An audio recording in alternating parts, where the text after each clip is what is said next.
அப்பா என்னடா பழக்கம் இது? குடும்பமானத்தை எப்படி ரோட்ல வாங்க? அப்ப ஹைகோர்ட்ல வாங்கினா பரவாயில்லையா? ஹைகோர்ட்ல வாங்க பரவாயில்ல.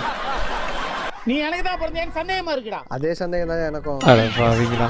உன்னை பத்தி நான் எருமாடை பத்திருக்கலாம்டா. அதுக்கு நீ ஒரு பொம்பளை எருமாடை தான் கல்யாணம் பண்ணணும். வார்த்தைக்கு வார்த்தை கவுண்டர். உனக்கு 3 நாள் சோத்த போட்டா இதுவும் பேசுவ, இதுக்கு மேலேயும் பேசுவேன். உன் கூட சேர்ந்து சுத்துறான் உன் ஃப்ரெண்டு தீபக்கு. அவன் கூட சேர்ந்து இன்னுமாடா நீ தருதலையா இருக்க? அவன் கூட சேர்ந்தனால தான் நான் தப்பிலியாவே இருக்கேன். அவன் எவ்வளவு தங்கமான பையன் தெரியுமாடா? அவனுக்கு எதாடி கெட்ட பழக்கம் இருக்குமாடா?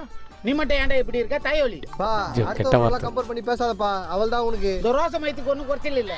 இதுக்கு அவன்கிட்ட 4 முடக்க வாங்கி கொடுறான். அப்பயாட்டு அறிவு இருந்தா பார்ப்போம். ஆஷா தீப்டி குடி. அப்பா டே மச்சான், என்னடா அப்பா கையில கிளாஸ் குத்துட்டு போற? இதுக்கு அவன்கிட்ட 4 முடக்க வாங்கி கொடுறான். அப்பயாட்டு அறிவு இருந்தா பார்ப்போம். அட பாவிங்களா. மொத்தமா குடிச்சு போச்சு. சித்தம் கலங்கிருச்சே.